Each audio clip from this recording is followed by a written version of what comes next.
भगवान राम ने अपने वनवास काल में छत्तीसगढ़ की जिन जिन जगहों पर समय गुजारा, उन जगहों की पहचान कर भूपेश सरकार पर्यटन स्थल के रूप में विकसित कर रही है।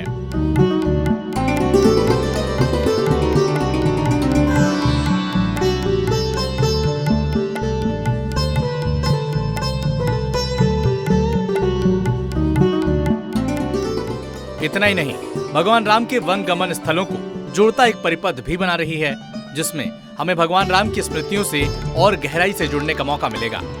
वनवास के दौरान भगवान राम का छत्तीसगढ़ प्रदेश में पहला प्रवेश कोरिया जिले के भरतपुर में माना जाता है। यहाँ उन्होंने सीतामढ़ी हरचौका की प्राकृतिक गुफा मंदिर में विश्राम किया था, जहाँ से वो रामगढ़, शिवरीनारायण, खरौद, तुरतुरिया, चंद्रखुरी, राजिम, सिहावा, दलपत सागर होते हुए रामाराम यानी सुकमा तक चले। इन तमाम जगहों को अब पर्यटन केंद्र के रूप में विकसित कर सभी को एक रास्ते से जोड़ा जा रहा है। इसके लिए छत्तीसगढ़ टूरिज्म बोर्ड की तरफ से तैयार की गई 162 करोड़ रुपए की योजना न सिर्फ धरातल पर उतर चुकी है, बल्कि कई जगहों पर काम भी शुरू हो चुका है।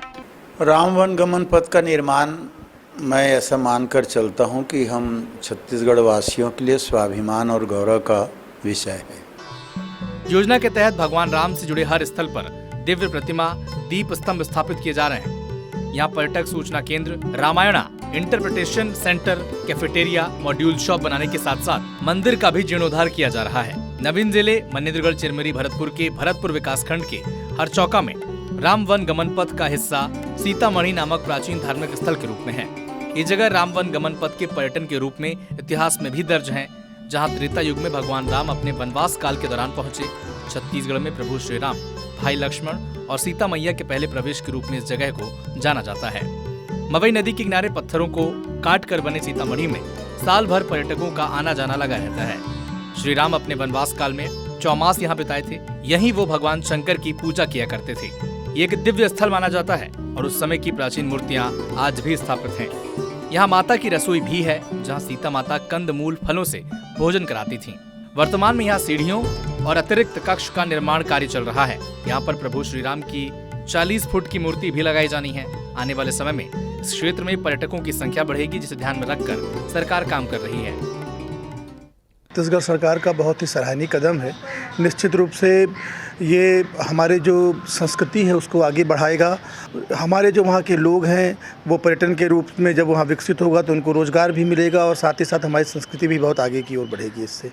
और बहुत ही अच्छा दर्शन स्थल है जो मध्य प्रदेश और छत्तीसगढ़ को दोनों को जोड़ने का काम कर। सर हमारे गांव का विकास भी होगा। क्या है कि लोग आवागमन करेंगे और विकास भी हो रहा है। हमारी जो छत्तीसगढ़ सरकार है उसमें ज़्यादा ध्यान दी और आज वो बहुत अच्छा बन गया है। आने वाले समय में उसको और अच्छा विचार से देखा जाएगा और अच्छी जगह में उसको बनाया जा सकता है, उसको और ऊपर ले जाया जा सकता है। आगे आने वाले समय में वो विकसित हो जाएगा और बहुत ही अच्छा वहाँ पर का जगह है और दैविक स्थान भी है, तो लोग उससे आकर्षित भी होंगे और भीड़ भी बढ़ेगा और बहुत कम समय में ज़्यादा विकास हो चुका है। छत्तीसगढ़ प्राकृतिक सुंदरता, जनजातीय संस्कृति, कला, परंपरा और पर्यटन की दृष्टि से समृद्ध राज्य है। पौराणिक, ऐतिहासिक और पुरातात्विक दृष्टि से इस राज्य की बहुमूल्य धरोहर आज भी अपने ऐश्वर्य के साथ विद्यमान है। राम वन गमन पर्यटन परिपथ को विकसित करने का उद्देश्य भावी पीढ़ी और देश विदेश के पर्यटकों को छत्तीसगढ़ के पौराणिक और पुरातन इतिहास से परिचित कराने के साथ ही छत्तीसगढ़ भ्रमण के दौरान उच्च स्तरीय सुविधाएं प्रदान करना भी है। माता कौशल्या का एकमात्र मंदिर छत्तीसगढ़ की पावन भूमि में होना इसकी दुर्लभता नहीं, बल्कि छत्तीसगढ़ राज्य की गौरवपूर्ण अस्मिता को दर्शाता है।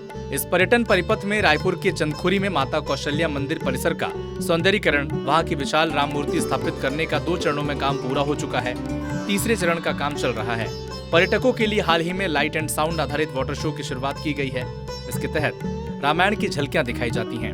भगवान राम के 14 साल के वनवास काल में लगभग 10 साल छत्तीसगढ़ के अंतर भगवान राम गुजारे हैं। इनमें से 2200 किलोमीटर की यात्रा उनने की है। वहीं सीतामढ़ी, हरचौका, शिवरीनारायण, राजिम जैसे केंद्रों में भी अलग अलग चरणों में काम किया जा रहा है, जो कुछ ही महीनों में पूरा हो जाएगा। सरकार की पहल से स्थानीय लोग उत्साहित हैं। इससे न सिर्फ अपने भाषा, अपने आराध्य देव से जुड़े स्थलों का विकास हो रहा है, बल्कि अब ये स्थल दुनिया के पर्यटन मानचित्र पर भी स्थापित हो रहे हैं।